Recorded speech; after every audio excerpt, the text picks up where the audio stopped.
All right, welcome back to the marketplace and to show business. Now, as Ghana gets ready for another busy festive season, from concerts and street carnivals to the return of the diaspora, there's no denying the boost it brings to the creative economy. But beneath the glitz and the good times lies an important question: how sustainable and environmentally responsible are our celebrations? Joining me is creative economy analyst Kenneth Altridako to help us unpack the future of sustainable events as the December and GH calendar is officially rolled out. I'm excited about that. Thanks for joining us in the studio, Ken. And I mean, there's so much talk about sustainability, but I've not heard it in this way before. Exactly. And so why is sustainability an important conversation as we look ahead to the festive season? So if you look at the case of climate change, usually the stories are usually told in a way that do not feel very real.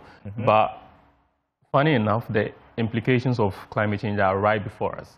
If you look at the fact that areas such as Sketa is experiencing issues of, tidal waves among others, and you juxtapose that against the fact that in December, a lot of our activities are along the beach.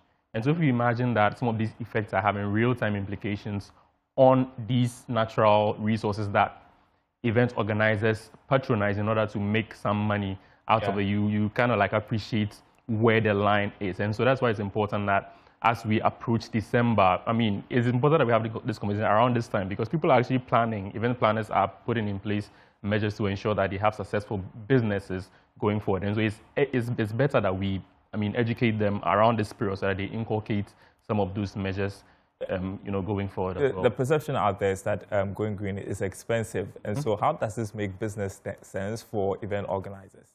So first of all, the example I just mentioned is one way for you to look at it. The other, issue is that it is becoming a big business for brands. There are companies that are actually now investing in corporations or activities that ensure that there is some sort of greenness or sustainability in there. If you look at the fact that one of the major issues around the sustainability chain right now is single-use plastics. Right. These are, products that are usually patronized by event organizers. If you look at the fact that because of the remote nature of some of the events, they usually have to use, generators to, power their speakers, lights, and all of those things. All of those have very serious emissions that go into the atmosphere. And the big one, waste management. Very, very poor waste management, regime is, seen around the event space as well. So it makes it very important that going into the festivities, if we look at some of these issues as critical as they are, and also the effect that they have on the environment, if we look at that with a lot of focus, it's something that will inure to the benefits of this. So what can organizers start doing differently?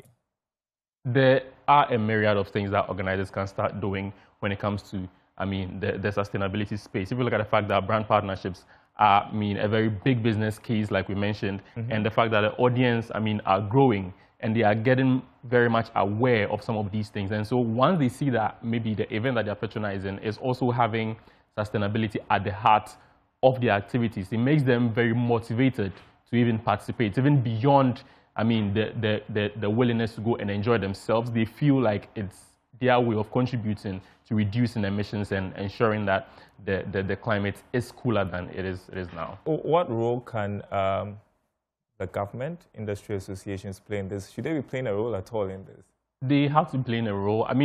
December and GH calendar rolled out, earlier this week. The tourism ministry and the authority rolled out the calendar. I was actually going through to see if I'll find any measures that have been instituted by the authority or the ministry along the lines of protecting the environment. I did not see as much. I only saw a few, individual events that have been sponsored or, partnered by the authority. But I feel like if there were clear-cut measures, for instance, if there are those green certificates being issued out to event planners or events that's interesting. Exactly. If those were issued out to events that are actually imbibing a lot of climate change and sustainability measures, it's something that's going to motivate them to even do more.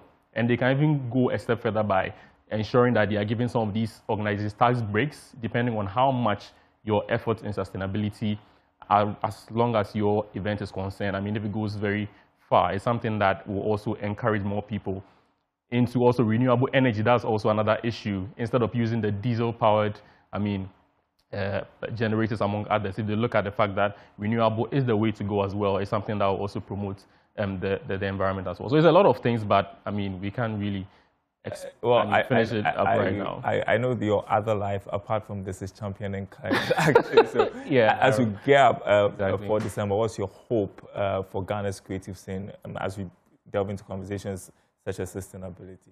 My hope is that we see the issues of climate action as not remote, but things that affect us very directly.